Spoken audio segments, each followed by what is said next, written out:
It seems like right after he starts journaling, after 2 weeks of journaling, he has mystical vision, which seems to interest us. So we read 308, cultivating that force, unapproachable, was Thoreau's primary task all through 1851. His published journal for that single year fills 446 pages. That's just 1 year, 1851, which sparkle and dance with a giddy sense of expanding power. We could read 1851. Back in November 1850, just 2 weeks into his experiment, he had what might be described as a mystical vision. How low light, falling on a distant angle of the woods, affected him singularly. Quote, a place far away, yet actual, and where we have been, like looking into a dreamland. It is one of the avenues to the future. Suddenly, a flash, like hazy lightning, flooded all the world with a tremulous, serene light, which it is difficult to see long at a time.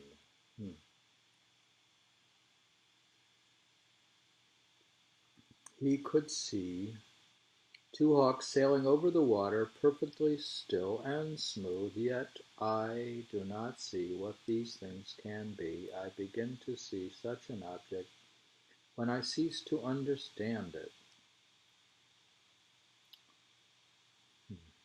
But I get no further than this, he added in frustration.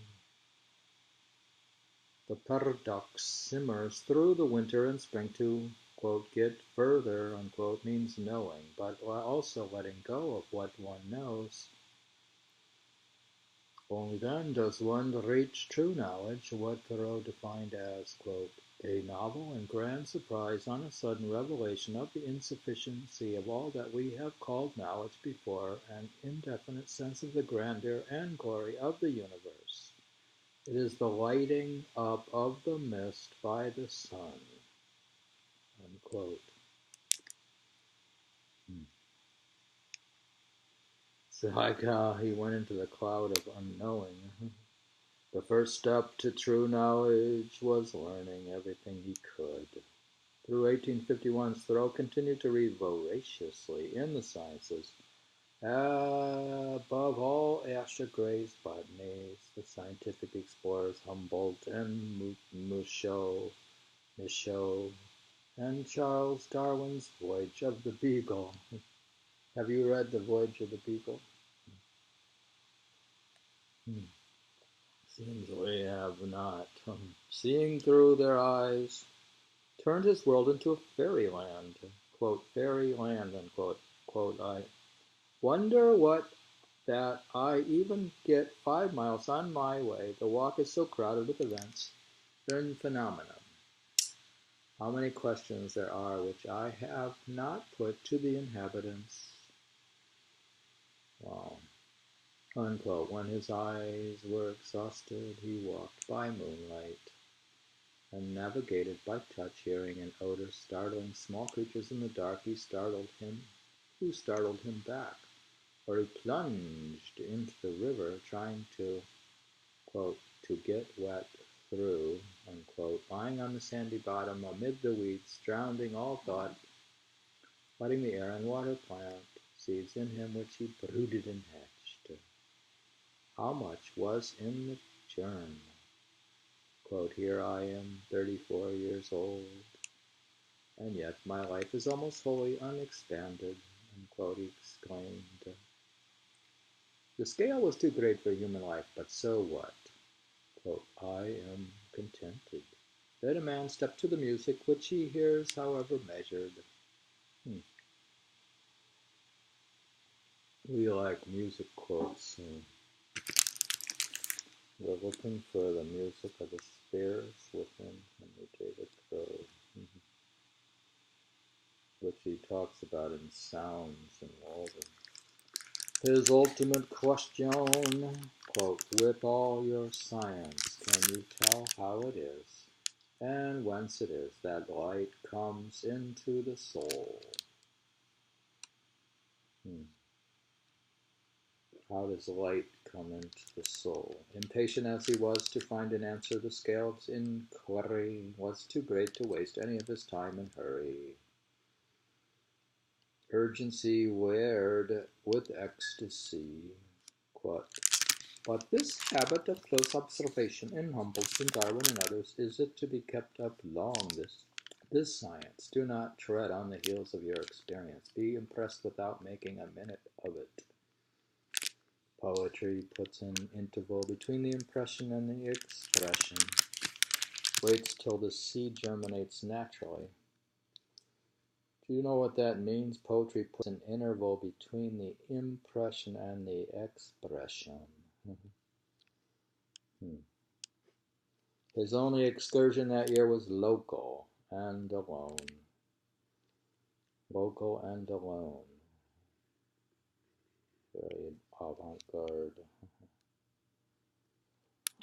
Though it produced no essay, it was unusually satisfying. On Friday, July 25th, Thoreau set off to Plymouth Harbor,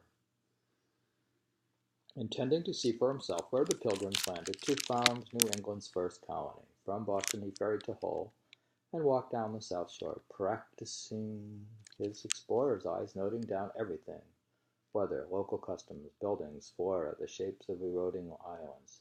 A Darwin turned loose on the way to Duxbury.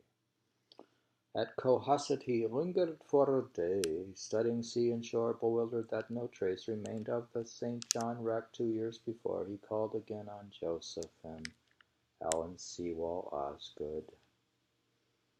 Ellen Sewall Osgood is the girl he proposed to and was rejected. On Captain Snow, who still remembered how fishermen fitted out at Thoreau's. On Sunday, Jean Thoreau's grandson continued to see Skituate, visiting Ellen Sewall's father. Such significant memories in that house, and reaching Duxbury that afternoon through sunbreaks and thunder showers. Legend has it that Thoreau, too much the landsman to know the dangers of tides, was confident he could reach Clark's Island, 3 miles away, over the tide flats, with a bit of wading, just as the treacherous Plymouth tide was about to sweep him away forever. The passing fishermen plucked him out of the waves and landed him on the island. Or perhaps this is apocryphal, with more poetry and less embarrassment. Thoreau told of setting sail at sunset in a mackerel schooner which obligingly dropped him off.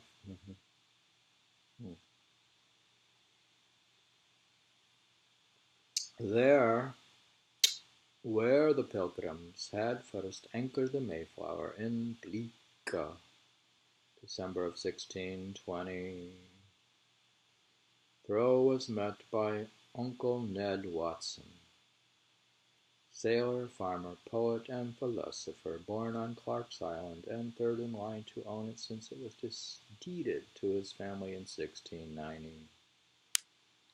Uncle Ned rarely left the 86-acre island, and for 4 days they explored it together while Thoreau scribbled his copious notes. Are we going to go to Clark's Island? I don't know anything about it.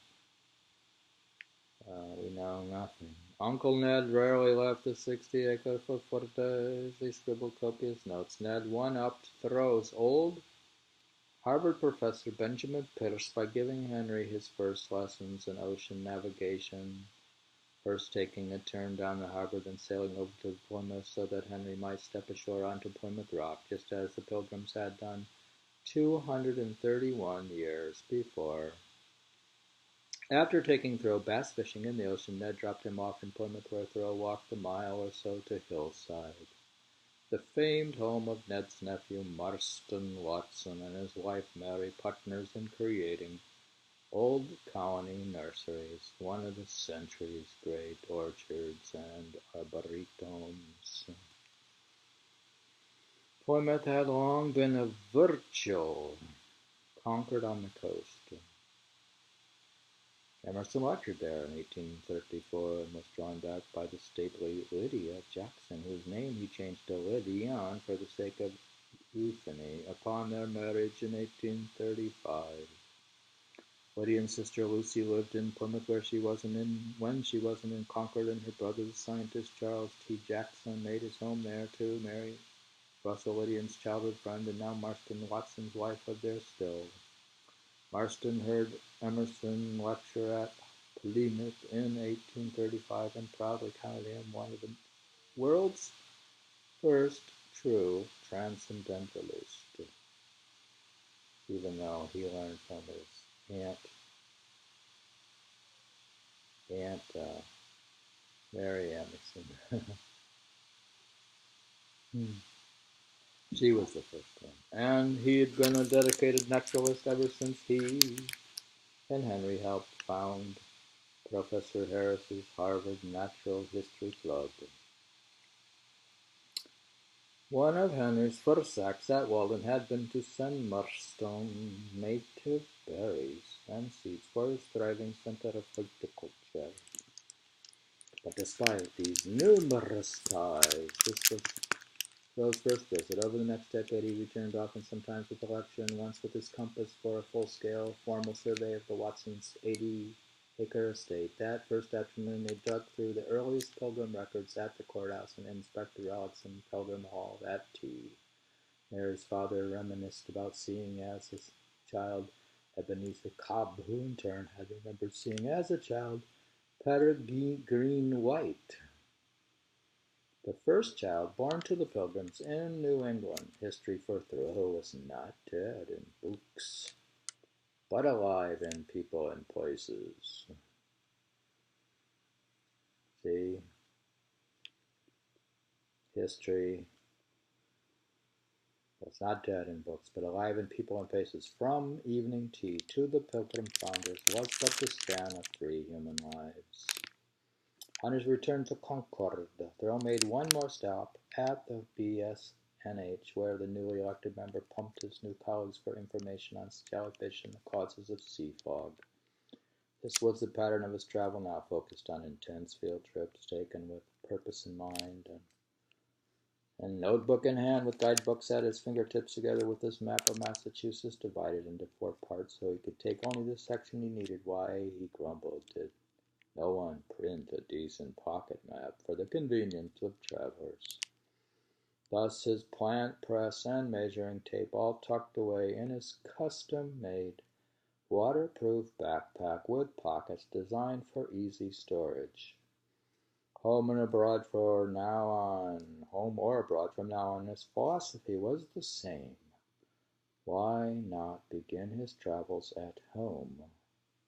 Imagine a traveler who began with all the knowledge of a native and add thereto the knowledge of a traveler. The world would be absolutely benefited.